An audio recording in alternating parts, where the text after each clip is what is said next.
कांग्रेस के हमारे सचिव और आप सबका स्वागत। अगर थोड़ा विलंब हुआ तो उसके लिए क्षमा।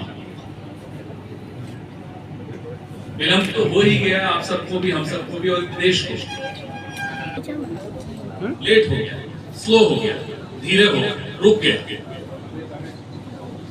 पिछले 10 साल में जो नीतियां रही, जो अन्याय हुआ, अलग अलग वर्गों के साथ जो अन्याय हुआ, मध्यम वर्ग के साथ जो अन्याय हुआ, दलितों के साथ हुआ, ओबीसी के साथ हुआ, तमाम लोगों के साथ, आदिवासियों के साथ हुआ, महिलाओं के साथ हुआ, किसानों के साथ हुआ, नौजवानों के साथ, इन तमाम वर्गों के साथ जो अन्याय हुआ है, इसलिए मैं कहता हूं कि ये देश 50 साल पीछे चला गया। में इस देश में 2 नौजवान आत्महत्या कर नहीं है। संसद में सरकार ने यह आंकड़ा दिया, एक दिन में 24 घंटे में 30 किसान आत्महत्या करते हैं। ये भी आंकड़ा सरकार ने दिया। आप बताइए, 10 साल अगर किसी को सरकार में हो गए हों, मैं केंद्र की बात कर रहा हूँ, राज्य पे बाद में आऊंगा, और ग्वालियर पर भी चर्चा करें।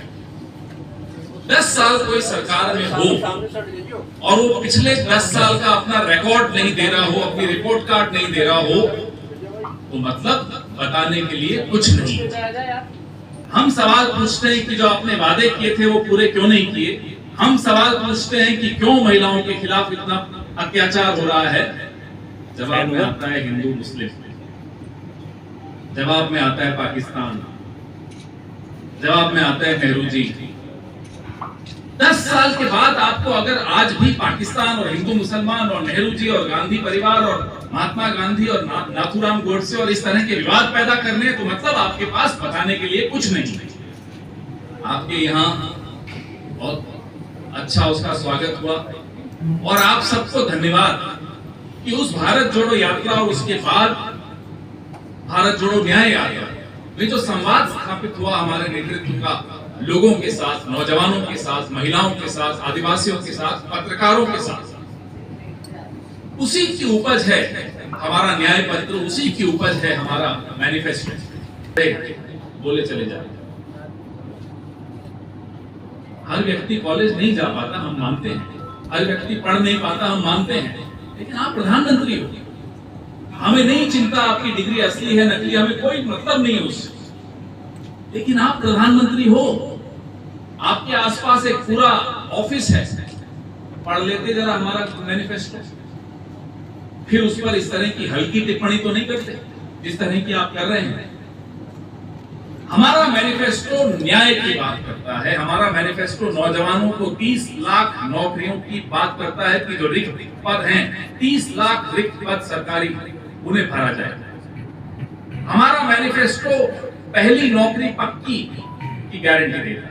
हमारा मैनिफेस्टो हर गरीब घर की महिला के खाते में हर साल 1 लाख रुपए का वादा करता है कि गारंटी देता है। ज्यादा पढ़ते हैं, पूरे मैनिफेस्टो में कहीं हिंदू मुसलमान का जिक्र नहीं है, लेकिन प्रधानमंत्री के दिल दिमाग में सब एक ही चीज, क्योंकि उनको पाठ्यक्रम जो है प्रधानमंत्री का और संघ का, वो यही है।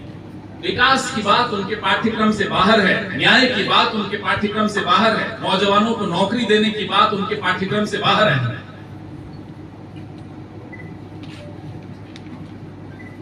पूरे देश में कोरोना हुआ, सबने उसका दंश झेला, हर अपने सर्कल में हमने कोई न कोई गंवाया। एक आदमी विपक्ष का विधायक होते हुए, एक कमेटी बनी थी कांग्रेस की राष्ट्रीय स्तर पर, उस कमेटी का मैं सदस्य था कोविड के दौरान। उसमें प्रियंका जी थी, उसमें और हमारे तमाम नेता थे। उस वक्त रेमडेसिविर और ऑक्सीजन की सबसे ज्यादा काम सुचारू रूप से अगर किसी ने किया हो तो प्रवीण पाठक ने किया था। पूरी कांग्रेस में ये बात सराही गई थी और उसके बाद पूरे देश में भी सराही गई। जो आदमी विपक्ष में रहकर इतना काम कर सकता है, और सिर्फ विपक्ष का एक विधायक रहकर इतना काम कर सकता है, अगर वो सांसद बन जाएगा तो सोचिए ग्वालियर को क्या क्या मिल जाएगा। शिक्षा पर उन्होंने विशेष महत्व इसलिए दिया क्योंकि खुद शिक्षक, सामने कौन है उनके, उससे ज्यादा आप जानते हैं। ग्वालियर में कहीं घूम लें तो इशारे करके जो आपके साथ गाड़ी में बैठा होता है बताता है साहब वो जमीन भी उनकी है, वो जमीन भी उनकी है, वो जमीन भी उनकी है। उस पे कलंक लगाने वाला व्यक्ति इस इलाके का सांसद नहीं हो सकता। आपके सामने एक शिक्षित योग्य व्यक्ति है, उसको चुनिए। शिलान्यास पे शिलान्यास और काम नहीं। शिलान्यास मेडिकल कॉलेज का हुआ, भिंड मुरैना इस तरफ पूरी बेल्ट में क्या हुआ, काम नहीं शुरू हुआ। फिर ग्वालियर का में चंबल का पानी कितनी बार शिलान्यास हुआ, उसका क्या हुआ, पानी आया? अभी भी एक दिन छोड़कर यहाँ पीने का पानी आया। ये स्थिति ग्वालियर की, और इतने साल से भारतीय जनता पार्टी की सरकार, तथा कथित डबल इंजन की सरकार, पानी नहीं है, मेडिकल कॉलेज नहीं है। अटल एक्सप्रेस वे श्योपुर से भील तक का शिलान्यास तो हुआ था, खबरें आप लोगों ने भी लिखी थी, हमने पढ़ी भी थी। ये है डबल इंजन। राजा की गारंटी ने कहा था कि 450 का सिलेंडर हो जाएगा, चुनाव जीत गए, क्या हुआ? मिल रहा है 450 है। उसमें जो ड्राइवर है वो, और भोपाल में जो इंजन है और उसका जो ड्राइवर है वो, दोनों अगर धोखा देंगे तो रेलगाड़ी कैसे चलेगी? पटरी से तो उतरेगी। फिर से रेलगाड़ी को अगर पटरी पे लाना है तो प्रवीण पाठक को जिताने में ही लाभ है। इसलिए आपसे मैं इतना दूर से आया, सुबह जल्दी उठ के आया, क्योंकि आपसे मिलना जरूरी था। मुझे प्रवीण पाठक जी ने भी और अशोक सिंह जी ने भी बताया था कि यहाँ के पत्रकार आपके दिल्ली जैसे नहीं है, यहाँ के पत्रकार निडर हैं, डरते नहीं हैं। मुझे बड़ा अच्छा लगा सुनकर, इसलिए मैं आपके बीच आना भी चाहता था। लेकिन इतना जरूर आपसे निवेदन करूंगा, गुजारिश करूंगा और आग्रह करूंगा कि जिस दौर से हमारा लोकतंत्र गुजर रहा है,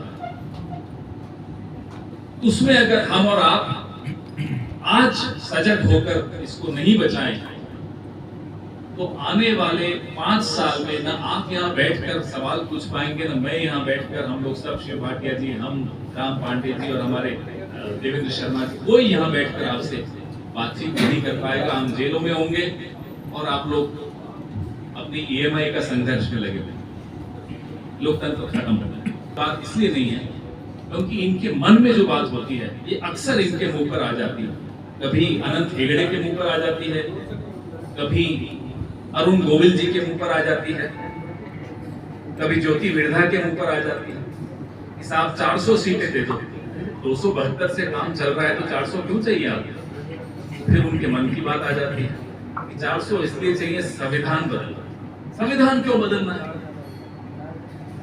ये तो RSS का आज का नहीं है, 1947 से उनकी दुश्मनी है डॉक्टर अंबेडकर से और दलितों से और शोषितों से और आदिवासियों से। ये इसी दिन की इंतजार में है कब 400 सीटें आ जाएं, संविधान बदल। ये खतरा सिर्फ दलितों के लिए नहीं है, सिर्फ आदिवासियों के लिए नहीं है, मेरे और आपके लिए सबसे ज्यादा है। इसलिए संविधान को बचाना अब हम सबका, मुझे लगता है, धर्म है। आपके सवाल, जो सवाल पूछना चाहें, सामान्य वर्ग के आर्थिक रूप से पिछड़े हुए लोगों के लिए भी आरक्षण लाऊंगा, मैं 50% आरक्षण हटाऊंगा। क्या गलत है मुझे बताइए? सामान्य वर्ग, हम सब, आप भी सामान्य वर्ग से हैं, मैं भी सामान्य वर्ग से हूँ, हमारे में जो आर्थिक रूप से पिछड़े लोग हैं उनको भी आरक्षण की सुविधाएं मिलनी चाहिए। ये राहुल गांधी कहते हैं, आप नहीं सुनते तो उसमें मेरा कसूर। बच्चे, अल्पसंख्यक, ये पूरी लाइन गई। अब इसमें किसी को आपत्ति है तो साहब फिर 90% देश के आप खिलाफ बात करना चाहते हैं मोदी जी। वीडियो घूम रहा है, वो वीडियो उसमें कुछ चीजें काट कर मुस्लिमों का है। दलित, आदिवासी, शोषित, पिछड़े, महिलाएं, बच्चे, अल्पसंख्यक, 90% जनता के लिए अगर वो कुछ कह रहे हैं तो क्या गलत कह रहे हैं? बस एक सवाल आखिरी हो रहा है, आपने कहा ऐसे हैं जिनको और ज्यादा सपोर्ट की जरूरत है। कुछ कई जगह अगड़ी जाती है, मुस्लिमों की बात हो रही है, बोलने क्यों नहीं? अरे आदिवासियों की बात क्यों नहीं करूं? क्या वो देश के नहीं है? क्या मुसलमान इस देश के नहीं है? क्या आदिवासी इस देश के नहीं है? क्या मतलब है आपका मुसलमान को चार? ये आप देखिए, मोदी जी का एजेंडा को मैं चलने नहीं दूंगा, कहीं नहीं चलने दूंगा, इस देश में नहीं चलेगा। उनका एजेंडा है कि एक साइड मुसलमान को साइड में कर दो, फिर आप थोड़ी मतलब देर आप बाद पक्ष में आदिवासियों हैं को साइड में कर आप दो, पक्ष में फिर हैं दलितों को भी साइड में। कोई भी पक्ष में पिछड़ा हैं। हो, मैं कह रहा हूँ अगड़े वर्ग में भी अगर कोई आर्थिक रूप से पिछड़ा हो तो उसको समर्थन देने की आवश्यकता है। क्या गलत है इसमें बताइए? मुस्लिमों को आरक्षण अगड़े वर्ग, अगर मैं कह रहा हूँ पांडे भी हो, अगर आर्थिक रूप से पिछड़ा है तो उसको आरक्षण मिलना चाहिए। क्या गलत है बताइए? अब इस पे तो आप कुछ नहीं बोलेंगे, चुप हो जाएंगे। बोलिए ना इस पे कि गलत है या सही, बोलिए। चलिए मैं तो ये बोल इसका रहा हूं, मैं आपसे सवाल पूछ रहा हूँ, आपको आरक्षण मिलना चाहिए या नहीं? जवाब दीजिए। आप तो समर्थन में है ना? आप हैं या नहीं, मुझे आप बताइए। मैं तो मुझे आप बताइए, है या नहीं? है या नहीं? मैं हाँ या ना बताइए। बोल रहा हूँ, मैं समर्थन में हूं कि जी, गरीबों को मेरा आरक्षण सवाल मिलना चाहिए। नहीं, मैं कह रहा हूँ आप तो हम भी अगर पिछड़े हो आर्थिक रूप से, क्या हमें आरक्षण मिलना चाहिए या नहीं? एक सेकंड, मैं इस समर्थन में हूँ कि गरीबों को आरक्षण मिलना मिलना चाहिए। चाहिए। अब वो गरीब हिंदू हो, शर्मा हो, मुस्लिम हो, क्रिश्चियन हो, जैन हो, सिख हो, उसमें आपको क्या आपत्ति है? आप तो मुस्लिमों की बात कर रहे हैं। मैं तो सबकी बात कर रहा हूँ, आपके सामने कर रहा हूँ, सब रिकॉर्ड हो रहा है। क्या मैं गलत बोल रहा हूँ? आप सिर्फ मुसलमानों की बात कर रहे हैं, मैं नहीं कर रहा, मैं सबकी कर रहा हूँ। सर मेरा क्वेश्चन है कि लंबा रही उसके बावजूद आप ये कार्य क्यों नहीं कर पाए? करते करते आए। ये कार्य ऐसा नहीं है कि 10 साल में खत्म हो जाए, 20 साल में खत्म हो जाए। जिस तरह से इस देश का इतिहास रहा है, कितने अलग अलग तरह के राजा आए, सरकारें आई, अंग्रेज आए, सब आए, देश कंगाल हुआ। कुछ वर्ग ज्यादा परेशान हुए, कुछ वर्ग ज्यादा पिछड़ गए, तो उनको धीरे धीरे मेन स्ट्रीम में लाकर एक बराबरी का दर्जा देने में समय लगा, किसी भी संस्था। मोहन जी एक सवाल मेरा है, कल तक आज वो कह रहे हैं कि देश में सबसे बड़ा रोड़ा अगर कोई है तो कांग्रेस है और वो देश को विकास के रास्ते पर नहीं। अपने पूर्वजों को गाली नहीं देनी चाहिए, आप किसी भी पार्टी में चले, इससे ज्यादा मैं कुछ नहीं। एक सवाल है पवन जी, कांग्रेस में लगातार ये देखा जा रहा है कि लोग पार्टी को छोड़ते जा रहे हैं। अभी कल भी ये सुनने में आ रहा है कि नरेंद्र मोदी जी की सभा है, वहां पर आपके कांग्रेस के जो बड़े लीडर है रामनिवास रावत, वो भारतीय जनता पार्टी ज्वाइन कर सकते हैं। ऐसे में क्या समस्या है कि कांग्रेस अंदरूनी जो डैमेज कंट्रोल है उस पर ध्यान नहीं दे पा रही है या वो नहीं कर पा रही मैं है? जहाँ से आता हूँ, राजस्थान से आता हूँ, राहुल कासवा भारतीय जनता पार्टी के सिटिंग एमपी कांग्रेस में आ गए। हनुमान टिकट नहीं दिया गया। बेनीवाल अलायंस के भारतीय जनता पार्टी के साथ अलायंस में थे, कांग्रेस के साथ आ गए। प्रहलाद मंजल कोटा के सिटिंग एमपी थे, हमारे पास आ गए। हरियाणा आ जाइए, चौधरी सिंह उनके बेटे सांसद विजेंद्र सिंह कांग्रेस में आ गए। बिहार चलिए, मैं आपको ऐसे अनेक उदाहरण दे सकता हूँ। ग्वालियर अंचल में क्यों भगल मच रही है? अनेक उदाहरण दे सकता हूँ जहाँ भारतीय जनता पार्टी, जो कि रूलिंग पार्टी है, जो सोचती है कि 400 पार करने वाले हैं, वहां से लोग छोड़ छोड़कर कांग्रेस में आ रहे हैं। पूछिए उनसे क्यों रोक नहीं पा रहे हैं? मध्य प्रदेश में क्यों फिर इतनी? छिंदवाड़ा, मध्य प्रदेश की भगदड़ बता रहे हैं, छिंदवाड़ा की मेयर वापस आ गई, तो भगदड़ दोनों तरफ होती है। रामनिवास रावत जी को रोकने की कोशिश करेंगे क्या? मैं जानता नहीं उस विषय में, तो लोकल लीडर ज्यादा बता पाएंगे। पवन जी एक सवाल है, मैं सत्येंद्र जैन, हाँ नहीं बैठ के मैं बोल रहा हूँ कि जैन? कांग्रेस, हाँ मैं सत्येंद्र जैन। अल्पसंख्यक है, पांडे नहीं से नहीं दूर रहना है। नहीं, मैं आपको बताऊं, अल्पसंख्यक जैन जो है ना, सब उनको अल्पसंख्यक कहना मतलब जैनों की बेइज्जती करना है। यहाँ अगर कोई अपने आप को अल्पसंख्यक कह रहा है तो मैं इस वक्त, पवन जी कांग्रेस ने एक बात कही, पत्रकारों को पत्रकार रहने दीजिए। हाँ, बिल्कुल बिल्कुल। कांग्रेस ने जब सर्वे की बात की है कि सर्वे होगा, और मोदी जी कह रहे हैं कि जो सर्वे के बाद जो संपत्ति ट्रांसफर हो जाएगी। पढ़ा आपने कि संविधान हाँ। नहीं, हमारे मैनिफेस्टो में सर्वे शब्द लिखा है, बताओ जरा कहाँ? नहीं लगातार मोदी जी कह रहे हैं, मोदी तो जी वो है को क्या? छोड़िए, मोदी जी तो पढ़े लिखे हैं, हम और आप तो जितने अनपढ़ हैं उतनी बात करेंगे ना। मतलब ये मुझे बताएं, हमारे मैनिफेस्टो में कहाँ लिखा है कि हम ऐसा सर्वे करने वाले, बताइए कौन से पेज पर है? मतलब संपत्ति का सर्वे करने का कहीं? किसने लिखा? हाँ, मोदी जी ने कह दिया, आप मान गए, तो मोदी जी ने तो कहा था 2 करोड़ नौकरियां देंगे, मिली? आपको बताएं ना, आपके देश का अकाउंट में 15 लाख प्रधानमंत्री खर्च हो है, गए होंगे अब तक। देश का प्रधानमंत्री है। 15 लाख बचे हैं अकाउंट में, तो थोड़ी पार्टी दे दो हमें सबको इस प्रेस कॉन्फ्रेंस के वक्त। देश का प्रधानमंत्री सच बोलता कब है ये वाला? वो गाना नहीं सुना आजकल बड़ा वायरल हो रहा है, झूठ बोलता है मोदी?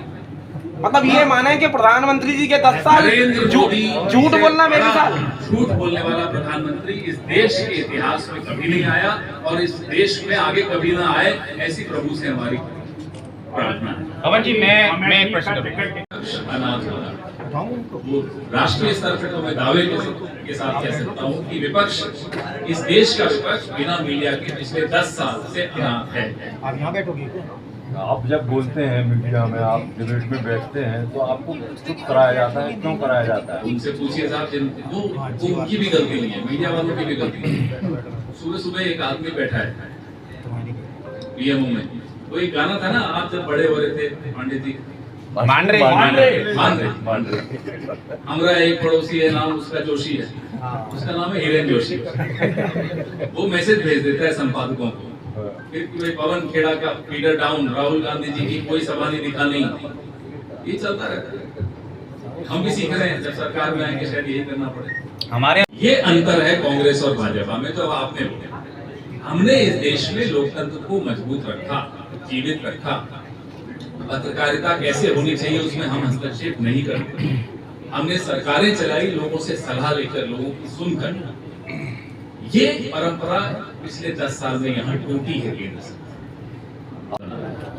अच्छा सर, एक विषय सरकार बनाने के लिए बहुमत चाहिए ना? इंडिया अलायंस सरकार बनाने जा रही ठीक है। है। पहला हमारी अपेक्षा से कहीं बेहतर। राजस्थान जहाँ से मैं आता हूँ, हमने सोचा नहीं था कि इतना अच्छा रहेगा। और आप खुद देखेंगे, हमसे ये आंकड़े भी मत पूछिए, प्रधानमंत्री की जुबान कैसे बदल गई, उनका भाव भंगिमा कैसे बदल गई, कैसे कभी वो माइक पकड़ते तो यूं कर रहे होते हैं, तो वो सब पहले चरण की बात हुआ। यही से मालूम पड़ जाता है। उम्र का फैक्टर भी तो होगा, उम्र का फैक्टर भी तो होगा। उम्र का फैक्टर देखिए, हम सबके घरों में बुजुर्ग रहते हैं, ऐसी बात नहीं है। भगवान उनको स्वस्थ रखे, लंबी उम्र दे। बात